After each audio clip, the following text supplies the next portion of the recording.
എൻ്റെ ജ്യേഷ്ഠൻ്റെ മയ്യത്ത് ഇങ്ങനെ അവസാനം പള്ളിയിലേക്ക് കൊണ്ടുപോകാൻ പൊതിയാൻ പോവാം. മയ്യത്ത് പൊതിയാൻ സമയമാകുമ്പോ ആരോ പറഞ്ഞു ഉമ്മാനെ ഒന്ന് കാണിക്കാൻ. ആരോ ഉമ്മാനെ ഇങ്ങനെ വിളിച്ചുകൊണ്ട് വന്നു. എൻ്റെ ഇക്കാട ജനാസയുടെ മുമ്പിൽ കൊണ്ടുവന്ന് ഇങ്ങനെ വെച്ചപ്പോ ആ സാധുവിന്റെ നെഞ്ചു പൊട്ടുന്നു. അതൊരു വേദന. 9.5 മാസക്കാലം ഗർഭം ചുമന്ന മരണവേദനയുടെ വേദന. ഇന്നലെയും പറഞ്ഞു ഭക്ഷണം എൻ്റെ മോൻ ഇന്നലെ ഇങ്ങനെ സങ്കടം പറഞ്ഞു. തന്റെ പൊന്നാര മകന്റെ ജനാസയുടെ മുമ്പിൽ നിന്നിട്ട് അള്ളാഹിനോട് പറയാം, പടച്ചോനെ എൻ്റെ മോന് സ്വർഗം കൊടുക്കണേ. സത്യം പറഞ്ഞാൽ ഇപ്പൊ മരണമെന്ന് പറഞ്ഞാൽ ഞാൻ മരിച്ച വീട്ടിൽ പോലും ഇപ്പൊ പോകാറില്ല. മരണമെന്ന് പറഞ്ഞാൽ വല്ലാത്ത ഭയം, വേറൊന്നുമില്ല. ഞങ്ങളോടൊക്കെ ഞാൻ എൻ്റെ അടുത്ത് ഫോണിൽ ഇങ്ങനെ പലരും വിളിച്ചിട്ട് പറയും, ഉസ്താദെ വാപ്പ മരിച്ചു, ഉമ്മ മരിച്ചു, മോൻ മരിച്ചു. ഇതൊക്കെ പറയുമ്പോൾ ഞാൻ പറയാം, അള്ളാഹുടെ തീരുമാനം, ക്ഷമിക്ക്, അള്ളാഹു പുറത്തു കൊടുക്കട്ടെ, സ്വർഗം കൊടുക്കട്ടെ എന്നിങ്ങനെ പറയും. പക്ഷെ ആ മരിച്ച മനുഷ്യന്റെ ആ വിളിച്ചു പറയുന്നവന്റെ മനസ്സിന്റെ ദുഃഖം നമുക്കറിയില്ല. സത്യം പറഞ്ഞാൽ ഇപ്പൊ ഇന്നും ഞാൻ വല്ലാതെ വേദനിച്ചു. കാരണം ഫോൺ എടുത്തു വെച്ച് ഇങ്ങനെ നോക്കുമ്പോ എൻ്റെ ജ്യേഷ്ഠന്റെ വീഡിയോ, എൻ്റെ മോനെ എടുത്തു വെച്ച് കളിക്കണ ഒരു ചിത്രം.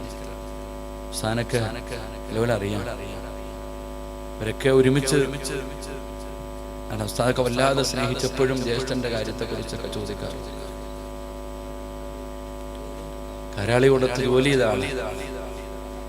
ഇതുവരെ ഞങ്ങളുടെ വീട്ടിൽ ആ ഷോപ്പിൽ നിന്ന് ഇതുവരെ ഒരാൾ നേരെയായിട്ടില്ല. അവനെ സംബന്ധിച്ചിടത്തോളം എപ്പോഴും കാണുമ്പോ കല്യാണം കഴിക്കണം. ഒരുപാട് താമസിച്ച പെണ്ണ് കെട്ടിയത് മൈമനക്കറിയാം. കബീർ ഉസ്താദ് എപ്പോഴും കാണുമ്പോ ചോദിക്കുക, എന്താ അലി പെണ്ണ് കെട്ടാത്ത അങ്ങനെ ചോദിക്കാറ്. താമസിച്ചാണ് വിവാഹം കഴിച്ചത്. നിക്കാഹ് മാത്രം കഴിച്ചു, ഭാര്യയെ വിളിച്ചോണ്ട് വന്നില്ല. ആറ്റിങ്ങൽ ഭാഗത്ത് സ്വന്തമായിട്ടൊരു വീട് വെച്ചു. 98% വീടിന്റെ പണി കഴിഞ്ഞു. ഇനി കുറച്ച് ഇന്റർലോക്ക് വിട്ടിട്ട് കുറച്ച് പൈപ്പ് ഫിറ്റ് ചെയ്താൽ മതി. തന്റെ വീടിന്റെ പാല് കാച്ചും ആ പെണ്ണിനെ വിളിച്ചുകൊണ്ട് വരുന്നത് ഒരുമിച്ച് നടത്താനിരുന്ന, പക്ഷെ അതിനുള്ള യോഗം ഉണ്ടായില്ല. അള്ളാഹു കബറണം കൊള്ളുക. അള്ളാഹുവിന്റെ ഖുർആൻ കേൾക്കുക, പഠിക്കുക, മനസ്സിലാക്കുക, അമല് ചെയ്യുക. അള്ളാഹു നമുക്ക് ഈമാൻ തന്ന് അനുഗ്രഹിക്കുമാറാകട്ടെ. അതുകൊണ്ട് എൻ്റെ പ്രിയപ്പെട്ടവരെ, ഒരു സൂറത്ത് ഞാൻ പറഞ്ഞുതരാം. ഇൻഷാ അല്ലാഹ് ഓതിക്കൂടെ? പ്രതിഫലം കേട്ടില്ലേ? കാരാളി കോണം പള്ളിയിൽ വെള്ളിയാഴ്ച മയ്യത്ത് കൊണ്ടുവച്ച ദിവസം ഓർമ്മയുണ്ടോ? അടുത്തെങ്ങാണ്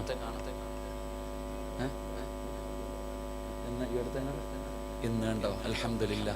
കണ്ടാ? വെറുതെ നടക്ക ഒരു ഭാഗ്യവതിയായ ഉമ്മ. വെള്ളിയാഴ്ച മരിക്കുന്നവർക്ക് ഷഹീദിന്റെ കൂലിയാണ്. അള്ളാഹു ഉമ്മയ്ക്ക് സ്വർഗം കൊടുക്കുമാറാകട്ടെ. ഇങ്ങനെ നടന്നാൽ മതിയോ?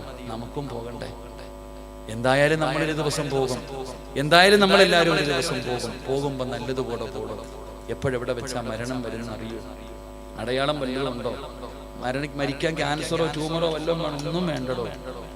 മരിക്കാൻ ഒരു രോഗവും വേണ്ട, ഒറ്റ രോഗം വേണ്ട. അതാണ് നമ്മൾ മനസ്സിലാക്കേണ്ടത്.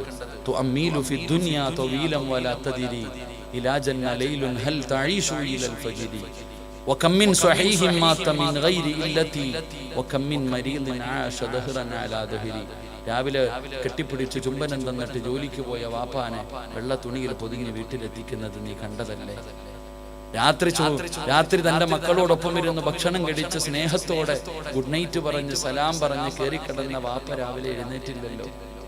മോനെ, ഒരു രോഗവുമില്ലാത്ത ആൾക്കാർ എത്ര പെട്ടെന്ന് വീണു മരിച്ചുപോയില്ലേ? മരണമെന്ന് പറഞ്ഞാൽ ഇപ്പൊ പേടിയാ. സത്യം പറഞ്ഞാൽ ഇപ്പൊ മരണമെന്ന് പറഞ്ഞാൽ ഞാൻ മരിച്ച വീട്ടിൽ പോലും ഇപ്പൊ പോകാറില്ല. മരണമെന്ന് പറഞ്ഞാൽ വല്ലാത്ത ഭയം, വേറൊന്നുമില്ല. ഞങ്ങളോടൊക്കെ ഞാൻ എൻ്റെ അടുത്ത് ഫോണിൽ ഇങ്ങനെ പലരും വിളിച്ചിട്ട് പറയും, ഉസ്താദെ വാപ്പ മരിച്ചു, ഉമ്മ മരിച്ചു, മോൻ മരിച്ചു. ഇതൊക്കെ പറയുമ്പോൾ ഞാൻ പറയാം, അള്ളാഹുടെ തീരുമാനം, ക്ഷമിക്ക്, അള്ളാഹു പുറത്തു കൊടുക്കട്ടെ, സ്വർഗം കൊടുക്കട്ടെ എന്നിങ്ങനെ പറയും. പക്ഷെ ആ മരിച്ച മനുഷ്യന്റെ ആ വിളിച്ചു പറയുന്നവന്റെ മനസ്സിന്റെ ദുഃഖം നമുക്കറിയില്ല. സത്യം പറഞ്ഞാൽ ഇപ്പൊ ഇന്നും ഞാൻ വല്ലാതെ വേദനിച്ചു. കാരണം ഫോൺ എടുത്തു വെച്ച് ഇങ്ങനെ നോക്കുമ്പോ എൻ്റെ ജ്യേഷ്ഠന്റെ വീഡിയോ, എൻ്റെ മോനെ എടുത്തു വെച്ച് കളിക്കണ ഒരു ചിത്രം. സാനൊക്കെ അറിയാം, ഇവരൊക്കെ ഒരുമിച്ച് ഉസ്താദൊക്കെ വല്ലാതെ സ്നേഹിച്ചപ്പോഴും ജ്യേഷ്ഠന്റെ കാര്യത്തെ കുറിച്ചൊക്കെ ചോദിക്കാറ്. കരാളിയോടത്ത് ജോലി ചെയ്ത ആള്. സത്യം പറഞ്ഞാൽ ഇതുവരെ ഞങ്ങളുടെ വീട്ടിൽ ആ ഷോപ്പിൽ നിന്ന് ഇതുവരെ ഒരാൾ നേരെയായിട്ടില്ല. അവനെ സംബന്ധിച്ചിടത്തോളം എപ്പോഴും കാണുമ്പോൾ കല്യാണം കഴിക്കണം ഒരുപാട് താമസിച്ച പെണ്ണ് കെട്ടിയത് മൈമനക്കറിയാം. കബീർ ഉസ്താദ് എപ്പോഴും കാണുമ്പോൾ ചോദിക്കുക, എന്താ അലി പെണ്ണ് കെട്ടാത്ത അലി അങ്ങനെ ചോദിക്കാറുണ്ട്. താമസിച്ചാണ് വിവാഹം കഴിച്ചത്, നിക്കാഹ് മാത്രം കഴിച്ചു, ഭാര്യയെ വിളിച്ചോണ്ട് വന്നില്ല. ആറ്റിങ്ങൽ ഭാഗത്ത് സ്വന്തമായിട്ടൊരു വീട് വെച്ചു. 98% വീടിന്റെ പണി കഴിഞ്ഞു. ഇനി കുറച്ച് ഇന്റർലോക്ക് വിട്ടിട്ട് കുറച്ച് പൈപ്പ് ഫിറ്റ് ചെയ്താൽ മതി. തന്റെ വീടിന്റെ പാല് കാച്ചും ആ പെണ്ണിനെ വിളിച്ചുകൊണ്ട് വരുന്നത് ഒരുമിച്ച് നടത്താനിരുന്ന, പക്ഷെ അതിനുള്ള യോഗം ഉണ്ടായില്ല. അല്ലാഹു കബറടം വിശാലമാക്കട്ടെ. മനുഷ്യന്റെ കാര്യം ഇത്രയേ ഉള്ളൂ. ഞാൻ ജീവിതത്തിൽ പഠിച്ചത് 2 കാര്യമാണ്. എന്റെ ജ്യേഷ്ഠന്റെ കഫാബിൽ മോത്തി ആയുധാണ്. മരണം കൊണ്ട് പഠിച്ച 2 കാര്യങ്ങളിൽ ഒന്ന്, മരിക്കുകയാണെങ്കിൽ ഉമ്മ ജീവിച്ചിരിക്കുമ്പോൾ മരിക്കണം. അല്ലാഹു ഈമാൻ തരുമാറാകട്ടെ. എപ്പോ മരിക്കണം? എപ്പോ മരിക്കണോടോ? മരിക്കുവാണെങ്കിൽ ഉമ്മ ജീവിച്ചിരിക്കുമ്പോൾ മരിക്കണം. കാരണം അത് ഒരു ഉമ്മയുടെ ദുആയോളം വിലയുള്ളതൊന്നും ഈ ലോകത്തില്ലല്ലോ. ഞാനത് മനസ്സിലാക്കുന്നത് ഉമ്മയുടെ ദുആയോളം ലോകത്ത് വിലയുള്ള ഒന്നുമില്ല. എന്റെ ജ്യേഷ്ഠന്റെ മയ്യത്ത് ഇങ്ങനെ അവസാനം പള്ളിയിലേക്ക് കൊണ്ടുപോകാൻ പൊതിയാൻ പോവാ. മയ്യത്ത് പൊതിയാൻ സമയമാകുമ്പോ ആരോ പറഞ്ഞു ഉമ്മാനെ ഒന്ന് കാണിക്കാൻ. ആരോ ഉമ്മാനെ ഇങ്ങനെ വിളിച്ചുകൊണ്ട് വന്നു. എന്റെ ഇക്കാട ജനാസയുടെ മുമ്പിൽ കൊണ്ടുവന്ന് ഇങ്ങനെ വെച്ചപ്പോ ആ സാധുവിന്റെ നെഞ്ചു പൊട്ടുന്നു. അതൊരു വേദന. 9.5 മാസക്കാലം ഗർഭം ചുമന്ന മരണവേദനയുടെ വേദന. ഇന്നലെയും പറഞ്ഞു എന്റെ മോൻ, ഇന്നലെ ഇങ്ങനെ സങ്കടം പറഞ്ഞു. തന്റെ പൊന്നാര മകന്റെ ജനാസയുടെ മുമ്പിൽ നിന്നിട്ട് അള്ളാഹിനോട് പറയാം, പടച്ചോനെ എന്റെ മോന് സ്വർഗം കൊടുക്കണേ. ആ ഒരു വേദനയോടുകൂടി ഒരു ഉമ്മയുടെ ദുആ. ഒരു ഉമ്മ ആരാണെന്ന് കബീർ ഉസ്താദൊക്കെ ഉമ്മയെ കുറിച്ച് അവരൊക്കെ ഉമ്മയുടെ ജീവിതത്തിൽ ഉമ്മയുടെ ദുആയിൽ രക്ഷപ്പെട്ടവർ. ഉമ്മയൊക്കെ പറയുമ്പോ കബീർ ഉസ്താദിന്റെ ഒക്കെ കണ്ണ് നിറയാറുണ്ട്. ആ ഉമ്മയുടെ ദുആയോളം ലോകത്ത് വിലയുള്ള ഒന്നുമില്ലല്ലോ. തന്റെ പൊന്നു മകന്റെ ജനാസയുടെ മുമ്പിൽ നിന്നുകൊണ്ട് എന്റെ മകന് റബ്ബേ നീ സ്വർഗം കൊടുക്കണമെന്ന് പറഞ്ഞ ആ ദുആ തട്ടിക്കളയാൻ അല്ലാഹുവിന് പറ്റും. ഓന് പെണ്ണും കിട്ടിയില്ല, വീടും കിട്ടിയില്ല, പക്ഷെ നല്ല മരണം കിട്ടി. നമ്മളൊക്കെ പറയുമല്ലോ, വെള്ളിയാഴ്ച മരിച്ചു, ഹജ്ജിന് പോയപ്പോ മരിച്ചു, നിസ്കരിച്ചു കൊണ്ടിരുന്നപ്പോ മരിക്കണമെങ്കിൽ ഒരു ഭാഗ്യം വേണം. ആദിക്കാട്ട് കുളങ്ങര പള്ളിയിൽ അസറിന് ഇമാമത്ത് നിന്നു ദുആ ചെയ്തുകൊണ്ടിരുന്നപ്പോഴാ വയ്യ. പ്രഷറും ഇല്ല, കൊളസ്ട്രോളും ഇല്ല, ഒന്നുമില്ല. അല്ലാഹു ഖബറിനെ വിശാലമാക്കി കൊടുക്കുമാറാകട്ടെ. പഠിക്കണമെങ്കിൽ പഠിക്കണം. അസറിന് പള്ളിയിലെ ഇമാമ്, മഗ്രിബിന് ആ ഇമാമിന്റെ ജനാസ പള്ളിയുടെ മുമ്പിൽ. ഇതിനെക്കാരും വലിയൊരു ഉപദേശം ലോകത്തില്ല. അപ്പൊ ഞാൻ പറഞ്ഞു വന്നത്, എന്റെ പ്രിയപ്പെട്ട സഹോദരങ്ങളെ, എപ്പോ എവിടെ വെച്ചാ മരണം വരുന്നത് എന്ന് നമുക്ക് ആർക്കും അറിയില്ല. ഞാൻ വഴുതി നിർത്തുകയാ, ലാസ്റ്റ് ദിവസമല്ലേ. എന്റെ പ്രിയപ്പെട്ടവരോട് ഞാൻ പറയുന്നു, നമ്മൾക്കൊക്കെ മക്കളെ മയ്യത്ത് കുളിപ്പിക്കാൻ അറിയുന്നവരൊക്കെ ഒന്ന് കൈപൊക്കിക്കുക. മയ്യത്ത് നിങ്ങൾ ആലോചിച്ച് നോക്കിക്കേ. നിങ്ങളുടെ വാപ്പ മരിച്ചാൽ നിങ്ങൾ കുളിപ്പിക്കാൻ അറിയും? നിങ്ങൾ മരിച്ചാൽ നിങ്ങളുടെ മക്കൾ കുളിപ്പിക്കുക? അതാ ചിന്തിക്കേണ്ടത്. എന്റെ പ്രിയപ്പെട്ട സഹോദരങ്ങളെ, പഠിക്കണതൊക്കെ. നമ്മുടെ ജനാസ കുളിപ്പിക്കാൻ പോലും നമ്മുടെ മക്കൾക്ക് അറിയില്ല. വാപ്പാടെ ഖബർ എവിടാണെന്ന് ചോദിച്ചാ പള്ളിപ്പറമ്പിലെ കാരാളികോണം പള്ളിയുടെ ഖബർസ്ഥാനിലെ എവിടെ ആടാ അതറിയില്ല. ഓന് പോകാനും സമയമില്ല. അതുകൊണ്ട് എന്റെ പ്രിയപ്പെട്ടവരോട് ഞാൻ പറയുന്നു, നമ്മളൊക്കെ എന്തെങ്കിലും ജീവിതത്തിൽ ചെയ്യണം സഹോദര. മരണത്തിന് ശേഷമുള്ള ഒരു ജീവിതത്തിന് വേണ്ടി എന്തെങ്കിലും നമ്മൾ ചെയ്തു വെക്കണം, എങ്കിലേ നമുക്ക് രക്ഷപ്പെടാൻ കഴിയും. അതുകൊണ്ട് ഞാൻ നിർത്തുകയാ. ഉസ്താദ് പറഞ്ഞു, സിറാജ് ഇവിടെ ചെറിയൊരു തെക്കാവുണ്ട്. ഇപ്പൊ അതിന്റെ അവസ്ഥ വളരെ പരിതാപകരമായ അവസ്ഥയിലാണ്.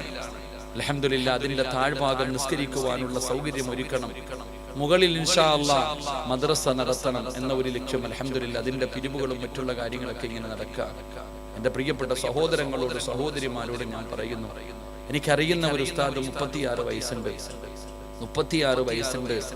അദ്ദേഹത്തിന് കൊറോണ ബാധിച്ച് അവസാനം ന്യൂമോണിയായി. അദ്ദേഹത്തിന് വളരെ സീരിയസ് ആയിട്ട് ഹോസ്പിറ്റലിൽ കിടക്കാൻ.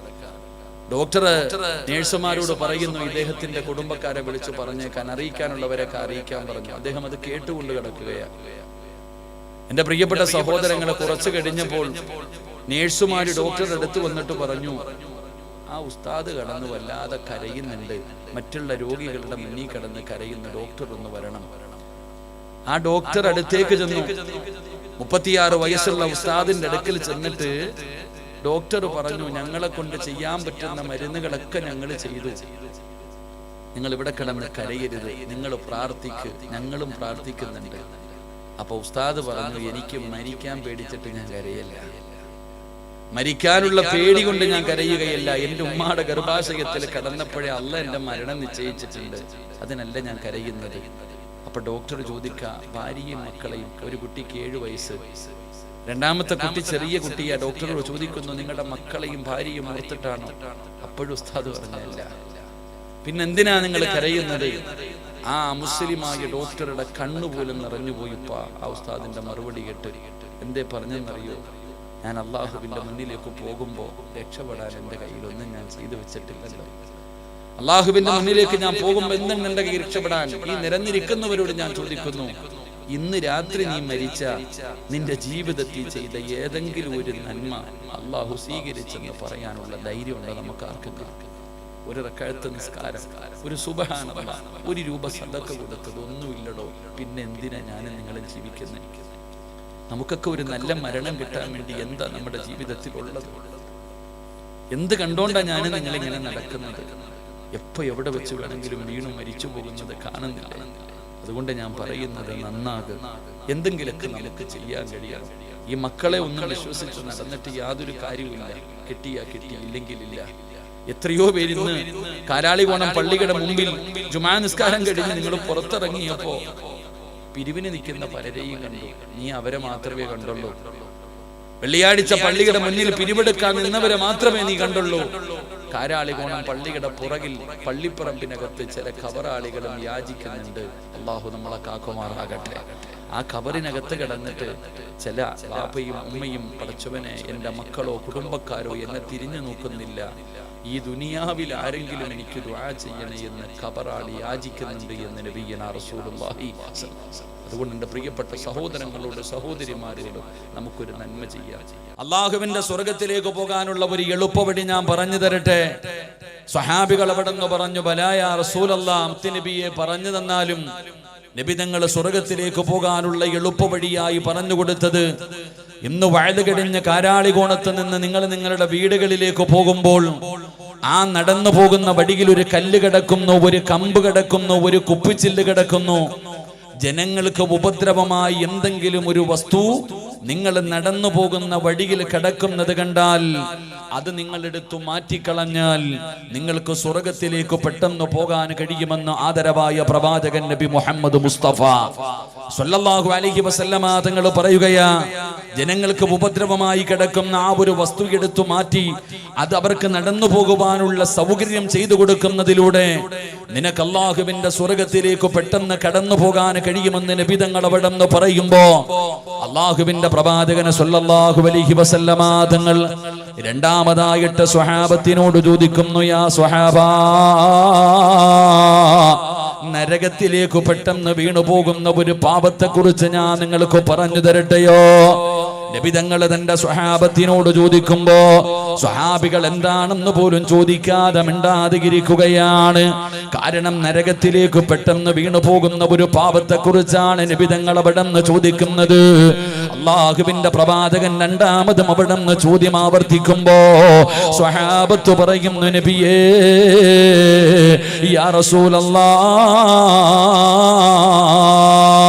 അള്ളാഹുവിന്റെ പ്രവാചകരെ അവിടെ നിന്ന് പറഞ്ഞു തന്നാൽ നബി തങ്ങളോട് തന്റെ അനുചരന്മാര് ചോദിക്കുമ്പോ നരകത്തിലേക്ക് പെട്ടെന്ന് വീണു പോകുന്ന ഒരു പാപത്തെ കുറിച്ച് നബി തങ്ങൾ അവിടെ നിന്ന് പറഞ്ഞു തരികയാ. എന്റെ പ്രിയപ്പെട്ടവരെ, കള്ളു കുടിക്കുന്നവരും വ്യഭിചരിക്കുന്നവരും പലിശ തിന്നുന്നവരും അള്ളാഹുവിനെ മറന്നുകൊണ്ട് നടക്കുന്നവര് മാത്രമല്ല നരകത്തിലേക്ക് വീണു പോകുന്നത്. നബി തങ്ങൾ അവിടെ നിന്ന് പറയുകയാണ്, പടച്ചവനെ, അതാ ചില മൃഗങ്ങളുണ്ടല്ലോ, യജമാനന്മാര് പറഞ്ഞാൽ അനുസരിക്കാത്ത മൃഗമുണ്ടല്ലോ, അത് കയറ് പൊട്ടിച്ചിട്ട് ഓടുമല്ലോ. ഇതുപോലെ നരകത്തിലേക്ക് പെട്ടെന്ന് വീണു പോകുന്ന ഒരു പാപത്തെ കുറിച്ച് പ്രവാചകൻ അവിടെ നിന്ന് പറയുകയാ. എന്റെ പ്രിയപ്പെട്ട സഹോദരങ്ങള്, അല്ലാഹുവിന്റെ റസൂൽ അവിടെ നിന്ന് പറഞ്ഞു കൊടുക്കുകയാണ്, നരകത്തിലേക്ക് പെട്ടെന്ന് വീണു പോകുന്ന പാപമേതെന്നറിയുമോ? ഈ മജ്ലിസിൽ കടന്നു വന്ന എല്ലാവരും അല്ലാഹുവിന്റെ ഖുർആൻ പഠിച്ചവരാ. 114 സൂറത്തുകള്, 6600 പരം വരുന്ന ആയത്തുകള്. അല്ലാഹുവിന്റെ വിശുദ്ധമായ ഖുർആനിലെ സൂറത്തുകൾ അറിയാത്ത ആരുമില്ലല്ലോ, പഠിക്കാത്ത ആരുമില്ലല്ലോ, ഒരായത്തെങ്കിലും അറിയാത്ത ഒരു മനുഷ്യനുമില്ലല്ലോ. എല്ലാവരും അല്ലാഹുവിന്റെ വിശുദ്ധമായ ഖുർആൻ പഠിച്ചവരാണ്. എങ്കിൽ അല്ലാഹുവിന്റെ റസൂൽ എവിടെന്ന് പറയുകയാ, നരകത്തിലേക്ക് പെട്ടെന്ന് വീണു പോകുന്ന തെറ്റെന്തെന്നറിയുമോ സഹാബാ? അല്ലാഹുവിന്റെ വിശുദ്ധമായ ഖുർആനില് ഏതെങ്കിലും ഒരു സൂറത്തുണ്ടല്ലോ, ഏതെങ്കിലും ഒരു ആയത്തുണ്ടല്ലോ, അത് പഠിച്ചിട്ട് മറന്നു കളഞ്ഞാൽ അവൻ നരകത്തിലേക്ക് പെട്ടെന്ന് വീണു പോകുമെന്ന് ആദരവായ പ്രവാചകൻ നബി മുഹമ്മദ് മുസ്തഫ സല്ലല്ലാഹു അലൈഹി വസല്ലമ തങ്ങൾ അവിടെന്ന് പറഞ്ഞു തരുമ്പോൾ ഞാനും നിങ്ങളും പരിശുദ്ധമായ ഖുർആനിലെ ഒരുപാട് സൂറത്തുകൾ പഠിച്ചവരാണ്. മദ്രസയിൽ പഠിക്കുന്ന കാലത്ത് ഒരുപാട് സൂറത്തുകൾ കാണാതെ പഠിച്ചല്ലോ, ഒരുപാട് ആയത്തുകൾ കാണാതെ പഠിച്ചല്ലോ. ഓർമ്മയുണ്ടോ വാപ്പാ? ഓതിയെടുക്കാനുള്ള മനസ്സെങ്കിലും എനിക്കും നിങ്ങൾക്കുമുണ്ടോ? ആ പഠിച്ച സൂറത്തുകളൊക്കെ ഓർമ്മയുണ്ടോ പെങ്ങള്? അല്ലാഹുവിന്റെ ഖുർആനായിരുന്നില്ലേ? പടച്ചറപ്പിന്റെ കലാമാണല്ലോ, അതിനെ ആദരിക്കണമല്ലോ, അതിനെ ബഹുമാനിക്കണമല്ലോ, അതിന് കൊടുക്കേണ്ട സ്ഥാനം കൊടുക്കണമല്ലോ. എനിക്കും നിങ്ങൾക്കും അതിന്റെ മഹത്വവും അതിന്റെ പവിത്രതയും അതിന്റെ സ്ഥാനവും എന്താണെന്ന് നമ്മളിൽ പലർക്കും ഇതുവരെ തിരിഞ്ഞിട്ടില്ലല്ലോ. കളിയും തമാശയുമാണല്ലോ. പടച്ചവനെ, വീട്ടിൽ വരുന്ന പത്രമുണ്ടല്ലോ, വീട്ടിൽ വരുന്ന മാസികയുണ്ടല്ലോ, വായിച്ചു കഴിഞ്ഞാലെടുത്ത് സൂക്ഷിച്ചു വെക്കുമല്ലോ. എങ്കിലും പല വീടിന്റെയും അലമാരിയുടെ മുകളില് അല്ലാഹുവിന്റെ വിശുദ്ധമായ ഖുർആൻ പടന്ന് പൊടിയടിച്ചിരിക്കുകയാ. അതൊന്ന് തുറന്നു നോക്കുന്നില്ലല്ലോ, അത് പാരായണം ചെയ്യുന്നില്ലല്ലോ. നമുക്കതിന്റെ മഹത്വം പലർക്കും തിരിഞ്ഞിട്ടില്ലല്ലോ. എന്നാൽ അല്ലാഹുവിന്റെ ഖുർആനിന്റെ മഹത്വം എന്തെന്നറിയുമോ? അല്ലാഹുവിന്റെ പരിശുദ്ധമായ ഖുർആൻ പടന്ന് പറയുകയാ, ലൗ അൻസൽനാ ഹാദൽ ഖുർആന അലാ ജബലിൽ റഅയ്തഹു ഖാശിഅൻ മുതസദ്ദിയൻ മിൻ ഖസിയത്തില്ലാഹ്.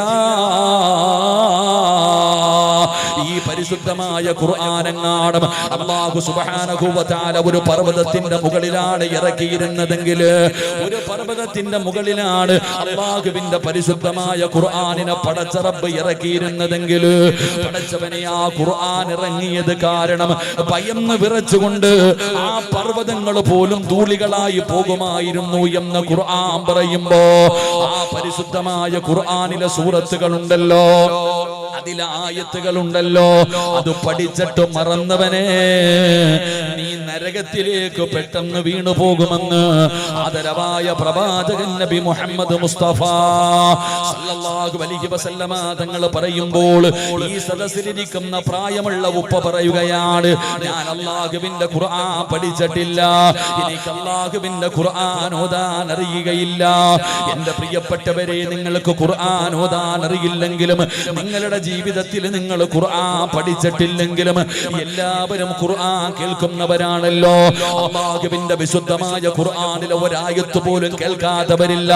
പടച്ചവനെ, മാഹി മന്നാനി ഉസ്താദ് നിങ്ങളുടെ ഖതീബ് ഖുർആനിന്റെ ആയത്ത് ഓതി കെട്ടിവിടുന്ന അർത്ഥം പറഞ്ഞു തന്നല്ലോ. ഇന്നലെ വന്ന ഉസ്താദ്, ഓരോ ഉസ്താദന്മാരും നിങ്ങളുടെ മുന്നിൽ പരിശുദ്ധമായ ഖുർആനിന്റെ ആയത്ത് ഇങ്ങനെ ഓതിയിട്ട് അർത്ഥം പറഞ്ഞു തരുമല്ലോ.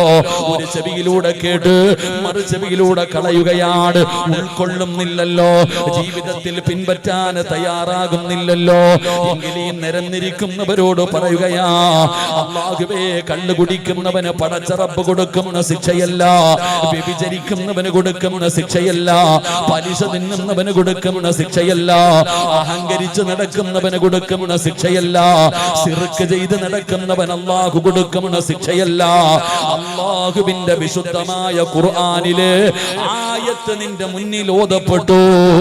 അല്ലാഹുവിന്റെ ഖുർആനിന്റെ ആയത്തുകൾ കേട്ടിട്ട് അവഗണിക്കുന്ന മനുഷ്യ, പരിഗണിക്കാത്ത പെങ്ങള്, നിസാരമായി തള്ളിക്കളയുന്ന ചെറുപ്പക്കാരാ, നിനക്ക് അല്ലാഹു തരുന്ന ശിക്ഷ എന്തെന്നറിയുമോ? നിനക്ക് അല്ലാഹു ഒരുക്കി വെച്ചിരിക്കുന്ന ശിക്ഷ എന്തെന്നറിയുമോ? അല്ലാഹുവിന്റെ പരിശുദ്ധമായ ഖുർആൻ എടുത്തു നോക്ക്. അല്ലാഹുവിന്റെ വിശുദ്ധമായ ഖുർആനില് അല്ലാഹു പറഞ്ഞു തരുന്നുണ്ട്. വിശുദ്ധ ഖുർആനിന്റെ ആയത്തുകൾ കേട്ടിട്ട് അതിനെ അവഗണിക്കുന്ന മനുഷ്യ, നിനക്ക് അല്ലാഹു 10 ശിക്ഷ ഒരുക്കി വെച്ചിട്ടുണ്ടെന്ന് അല്ലാഹുവിന്റെ വിശുദ്ധ ഖുർആൻ. അള്ളാന്റെ വിശുദ്ധമായ ഖുർആനിലെ ഒരു സൂറത്ത് പഠിച്ചിട്ട് മറന്നു കളഞ്ഞാൽ അവൻ നരകത്തിലേക്ക് പെട്ടെന്ന് വീണു പോകും. അള്ളാഹു നമ്മളെ കാക്കുമാറാകട്ടെ, അള്ളാഹു നമ്മളെ കാക്കുമാറാകട്ടെ. എല്ലാരും ഖുർആൻ കേട്ടവരാ, കേൾക്കാത്ത ആരുമില്ല. ഇന്നും എത്രയോ ആയത്തുകൾ ഞാനും നിങ്ങളും കേട്ടു. ഇന്ന് വെള്ളിയാഴ്ച ദിവസം ഇന്ന് ഇമാമ് മഹിമന്നാനി ഉസ്താദ് ആയത്തുകൾ ഓതിയിട്ട് നിങ്ങൾക്ക് അർത്ഥം പറഞ്ഞു തന്നില്ലേ? എല്ലാം കേൾക്കും. ഇത് നമുക്കൊന്നും ഉള്ളതല്ല, ഉസ്താദന്മാർക്കുള്ളതാ. പ്രായം ചെന്ന വാപ്പമാർക്കുള്ളത്, നമുക്കുള്ളതൊന്നുമല്ല, നമ്മളതാ. എന്റെ പ്രിയപ്പെട്ട സഹോദരങ്ങളെ, അള്ളാഹുവിന്റെ വിശുദ്ധമായ ഖുർആനിലെ ആയത്തുകൾ കേട്ടിട്ട് അവഗണിക്കുന്നവൻ ഇന്നലെ വരെ കേട്ടതുപോലെയല്ല ഇന്ന്. ഞാൻ ഇപ്പൊ പറയാൻ, നിങ്ങൾ ആരും ഇന്ന് വരെ ഖുർആനിന്റെ ആയത്ത് കേട്ടിട്ടില്ലെങ്കിൽ പോട്ടെ, ഞാൻ ഇപ്പൊ ഓതിത്തരാം. ഞാൻ പരിശുദ്ധമായ ഖുർആനിലെ ആയത്തുകൾ നിങ്ങൾക്ക് ഓതിത്തരാം, കേട്ടോ എല്ലാവരും. ഈ ആയത്തുകൾ കേട്ടിട്ട് സാധാരണ എഴുന്നേറ്റ് പോകുന്നത് പോലെയാണ് നിങ്ങൾ പോകുന്നതെങ്കിൽ അള്ളാഹു നിങ്ങൾക്ക് തരുന്ന ശിക്ഷ ഞാൻ പറഞ്ഞു തരാം. അള്ളാഹു നമ്മളെ കാക്കുമാറാകട്ടെ. ഉറക്കപ്പറ, അള്ളാഹു നമ്മളെ കാക്കുമാറാകട്ടെ. എന്നും കേൾക്കണ പോലെ ഇതിലേ കേട്ട് ഇതിലേ കളയാനാണെങ്കിൽ നിന്റെ കാര്യത്തിൽ തീരുമാനമാകും. സാധാരണ കളയുന്നത് പോലെ കളയാനാണ് പരിപാടിയെങ്കിൽ വലിയ നഷ്ടം ജീവിതത്തിൽ ദുനിയാവിൽ ഉണ്ടാകും, ആഖിറത്തിലും ഉണ്ടാകും. അള്ളാഹു കാത്തിരക്ഷിക്കുമാറാകട്ടെ, അള്ളാഹു കാത്തിരക്ഷിക്കുമാറാകട്ടെ. ഒരു 3 സ്വലാത്ത് പറഞ്ഞേ. സ്വല്ലല്ലാഹു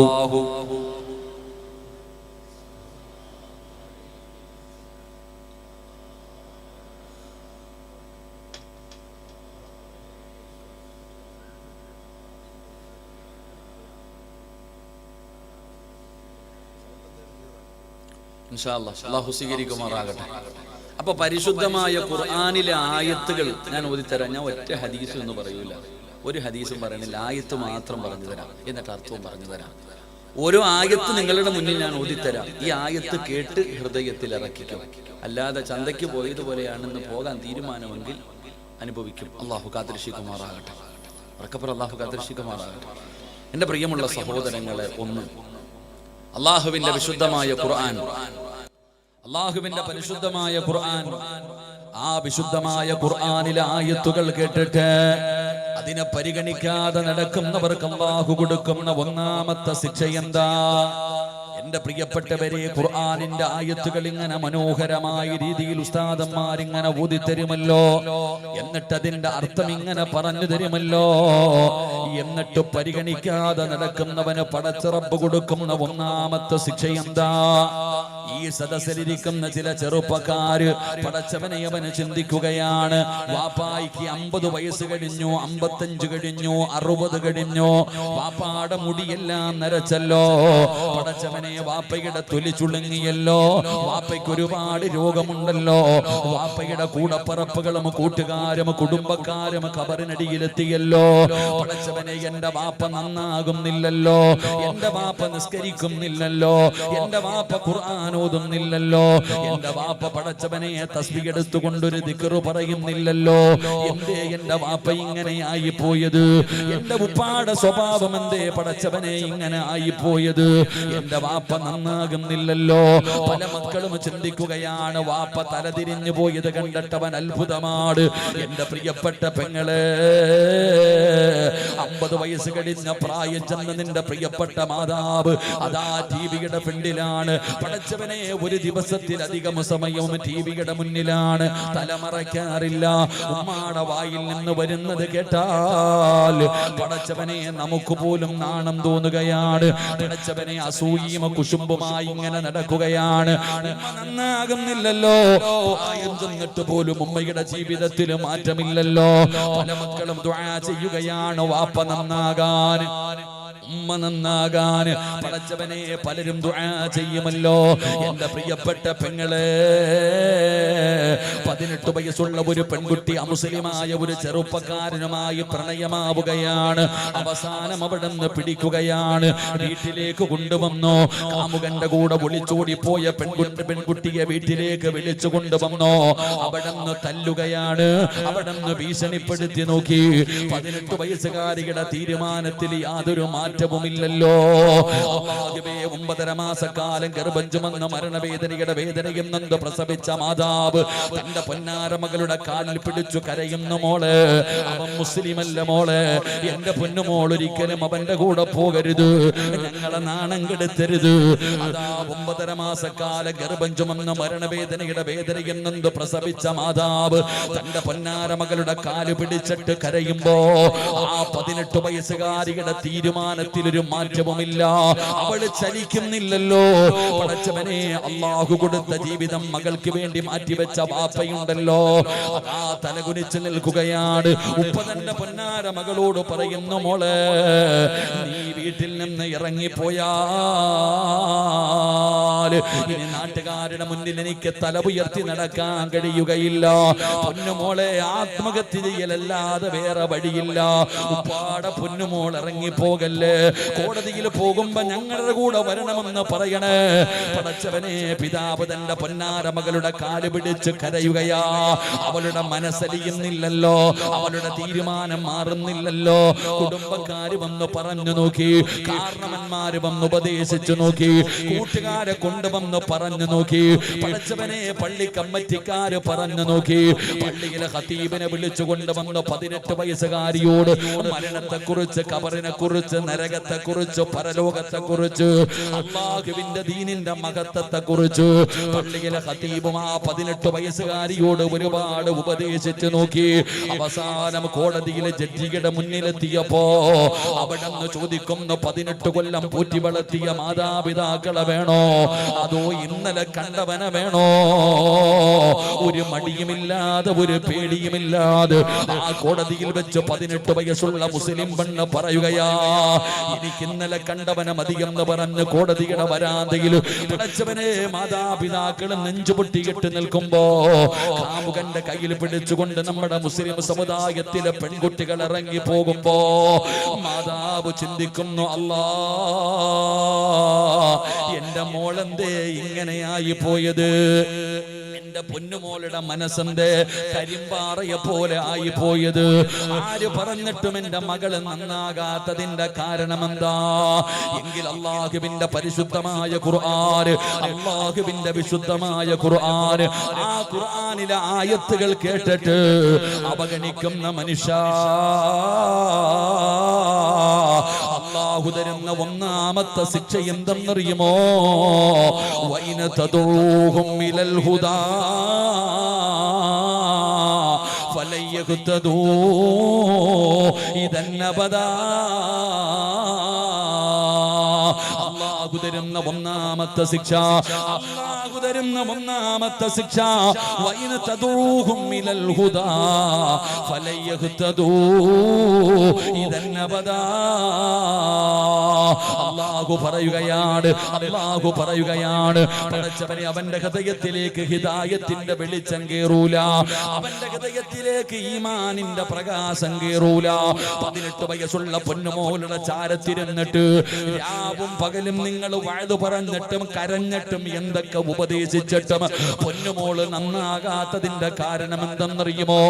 വൈദ ഖാല മൂസാ ലിഖൗമിഹി യാ ഖൗമി ലിമ തുദൂനനി വഖദ് തഅലമൂന അന്നി റസൂലുള്ളാഹി ഇലൈക്കും ഫലമ്മാ സാഗൂ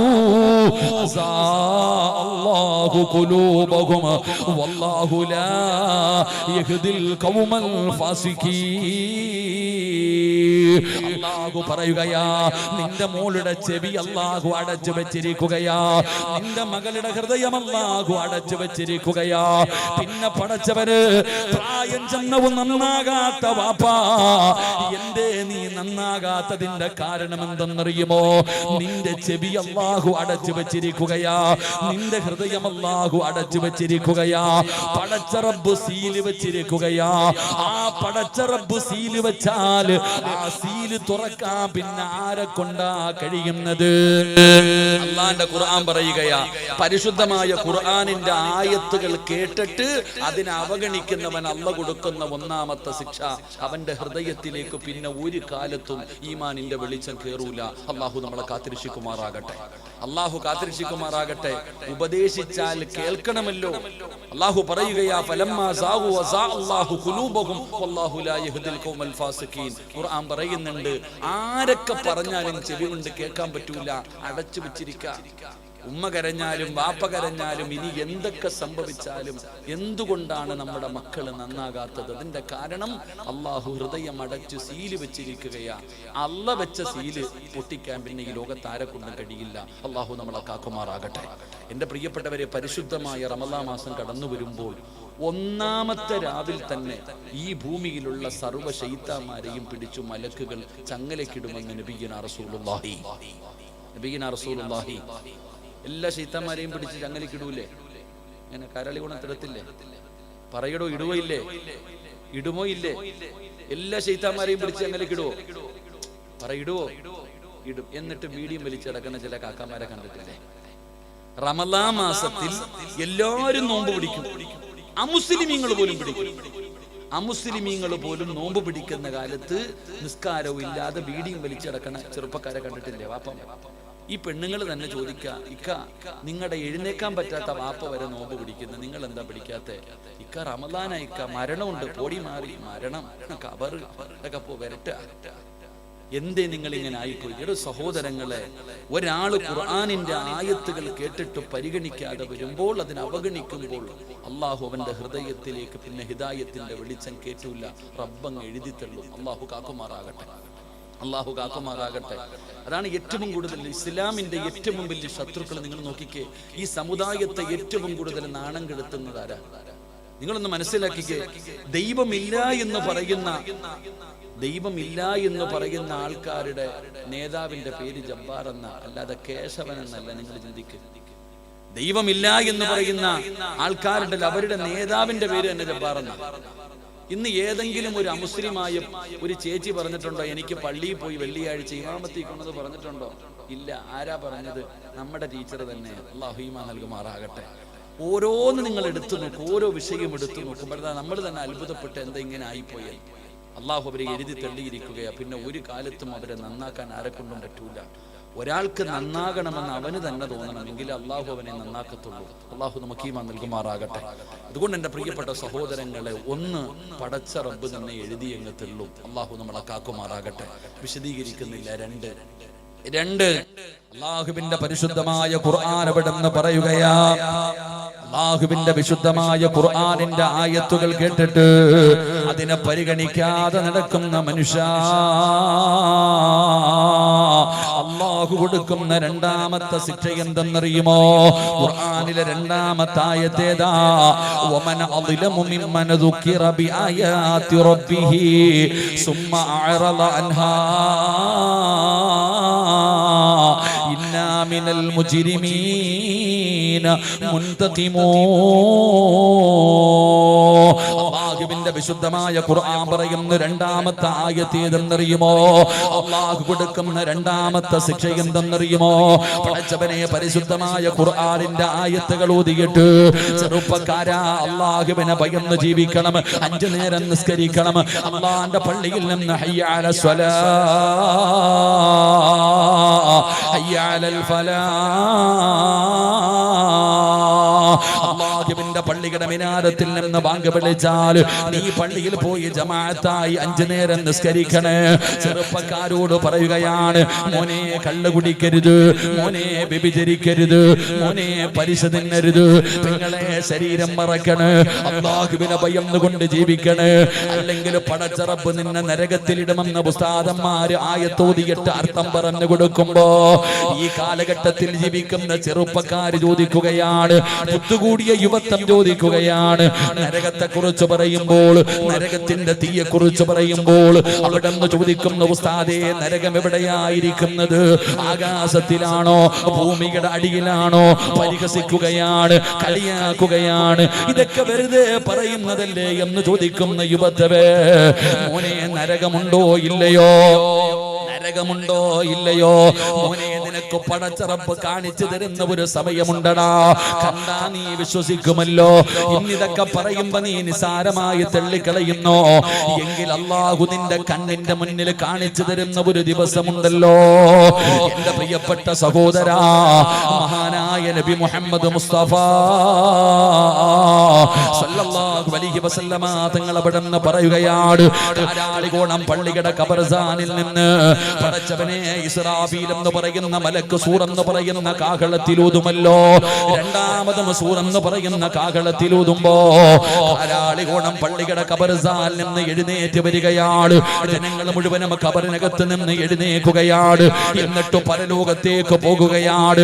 പട്ടിയുടെ കോലത്തിൽ, പന്നിയുടെ കോലത്തിൽ, കഴുതയുടെ രൂപത്തിൽ, പേപ്പട്ടിയെ പോലെ വരുന്നവർ, നടന്നു വരുന്നവർ, ഇഴഞ്ഞു വരുന്നവർ, മുഖത്ത് മാംസമില്ലാത്തവർ, കുഷ്ഠരോഗികളെ പോലെ വരുന്നവർ, പെണ്ടാരങ്ങളിൽ കൊടികുത്തി വെച്ച് വരുന്നവർ, അങ്ങനെ ആണും പെണ്ണും മുടുതുണിയില്ലാതെ നാളെ പടച്ചറപ്പിന്റെ പരലോകത്തേക്ക് ഇങ്ങനെ കടന്നു പോവുകയാ.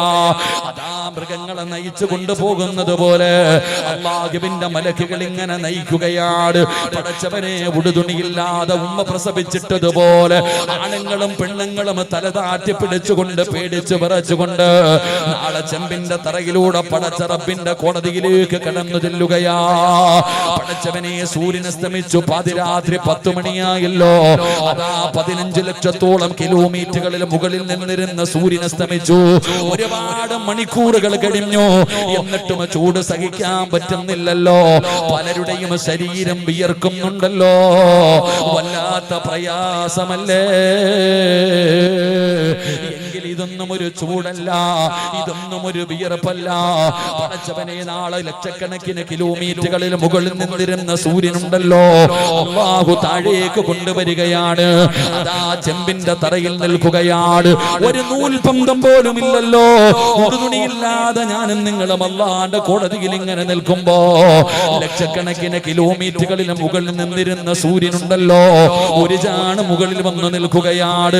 ഒരു ചാണ് മുകളിൽ വന്ന് നിൽക്കുകയാണ്. അല്ലാ,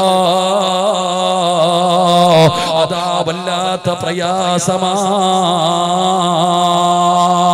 ചൂടുള്ള നാളുണ്ടേ ഖിയാമന്നാളാ. ചുരുക്കി പറഞ്ഞാൽ എന്തു ഹാലാ ചൂളാ. വൻദോഷ വണ്ടിയുമായി വരുന്നേ കാളാ. ക്ഷീണത്തിനാലൊലിക്കുന്നതാണേ ഇളാ. സുഹൃത്തുക്കളെ തിളയ്ക്കുന്നതാണേ മൂള. അമലൊന്നുമില്ല തങ്ങു ചെന്ന കോള. വീട് കെട്ടുന്ന കട്ട കണ്ടിട്ടുണ്ടോ? ചെളിയുള്ള മണ്ണിനകത്ത് മണ്ണ് കലർത്തിയിട്ട് കട്ടയുണ്ടാക്കുമല്ലോ, അത് വെച്ച് ഉണക്കുമല്ലോ. ഉണങ്ങിക്കഴിഞ്ഞാൽ പറക്കി അടുക്കി വെച്ചിട്ട് പച്ചവിറകിട്ട് കത്തിക്കുന്ന ചൂള നിങ്ങൾ കണ്ടിട്ടില്ലേ? ആ ചൂളയൊന്നും ഒന്നുമല്ല. പടച്ചവനെ കാളവണ്ടി ചുമട് വലിച്ചു കൊണ്ടുപോകുമ്പോ ആ കാളയുടെ വായിൽ നിന്ന് പതയും നൊരയും ഇങ്ങനെ ഒലിക്കുന്നത് കാണുന്നവരല്ലേ? ഇതുപോലെ നാളെ പടച്ചറപ്പിന്റെ പരലോകത്ത് വെച്ച് കാണാ. കാരാളികോണത്തിന്റെ പരിസരത്തുള്ള ഉമ്മ അടുക്കളയിൽ ചോറ് വെക്കുമ്പോ കലത്തിനകത്ത് കിടന്ന് ചോറിങ്ങനെ തിളച്ചു മറിയുകയാ. മുകളിലൂടെ ഇങ്ങനെ നിറഞ്ഞു കവിയുമല്ലോ. എങ്കിൽ നാളെ പടച്ചറപ്പിന്റെ പരലോകത്ത് നിന്റെയൊക്കെ തലയ്ക്കകത്ത് കിടക്കുന്ന തലച്ചോറുണ്ടല്ലോ, അത് തിളച്ചിട്ട് ഉരുകുകയാ. മുഖത്തുകൂടെ ഇങ്ങനെ ഒലിക്കുന്ന ഒരു ദിവസമുണ്ടല്ലോ. ആ ദിവസത്തിൽ അല്ലാഹുവിന്റെ കോടതിയിൽ ഇങ്ങനെ നിൽക്കുമ്പോ മഹാനായ മുഖറബുൽ അംലാക്ക് മലക്ക് ജിബ്രീൽ ജിബ്രീൽ അലൈഹിസ്സലാം നരകത്തിന്റെ കാവൽക്കാരനായ മാലിക് എന്ന് പറയുന്ന മലക്കിന്റെ ചാരത്ത് ചെല്ലുകയാ. മാലിക്കേ, നരകത്തെ കൊണ്ടുവരാൻ അല്ലാഹു പറഞ്ഞിരിക്കുകയാ, നരകത്തെ കൊണ്ടുവരാൻ അല്ലാഹു പറഞ്ഞിരിക്കുകയാ. മാലിക് ചോദിക്കുന്നു, ജിബ്രീലേ, എങ്ങനെയാണ് ജിബ്രീൽ, എങ്ങനെയാണ് ജിബ്രീൽ, എനിക്കതിന് കഴിയില്ല ജിബ്രീൽ. മാലിക്കേ, പടച്ച റബ്ബിന്റെ കൽപ്പനയാ, അല്ലാഹുവിന്റെ കൽപ്പനയാണെന്ന് പറയുമ്പോ നരകത്തിന്റെ കാവൽക്കാരനായ മാലിക് എന്ന് പറയുന്ന മലക്കുണ്ടല്ലോ, തന്റെ അനുയായികളെ വിളിക്കുകയാണ്, ചങ്ങല എടുത്തു കൊണ്ടുവരാൻ പറയുകയാണ്. സുബ്ഹാനല്ലാഹ്, നരകത്തിന്റെ മലക്കുകൾ 70,000 ചങ്ങലകൾ എടുത്തു കൊണ്ടുവരികയാ. ഒന്നും രണ്ടും ചങ്ങലകളല്ല, 70,000 ചങ്ങല, 70,000 ചങ്ങല അവിടെ നിന്ന് കൊണ്ടുവന്നിട്ട് നരകത്തിന്റെ ഒരു ഭാഗത്ത് ബന്ധിപ്പിക്കുകയാണ്, നരകത്തിന്റെ ഒരു ഭാഗത്ത് ബന്ധിപ്പിക്കുകയാണ്. അല്ലാഹുവേ, ചങ്ങല കണ്ടിട്ടില്ലേടാ ചെറുപ്പക്കാരാ, അതിലിങ്ങനെ കൊളുത്തുകൾ ചേർത്ത് വെച്ചിട്ടുണ്ടല്ലോ. എങ്കിലും നരകത്തെ വലിച്ചു കൊണ്ടുവരുന്ന ചങ്ങലയില് ഒരു കൊളുത്തിന്റെ വലിപ്പം നിനക്കറിയുമോ? ഈ കാണുന്ന ദുനിയാവിനെക്കാളും വലുതാ.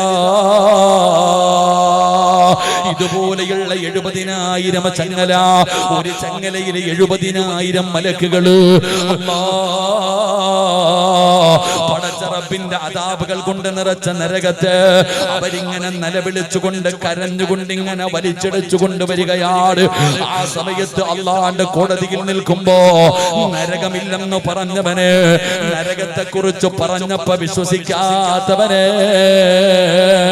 അള്ളാന്റെ കോടതിയിൽ ഞാനും നിങ്ങളും ഇങ്ങനെ നിൽക്കുമ്പോ മലക്കുകൾ ഇങ്ങനെ കൊണ്ടുവരികയാ.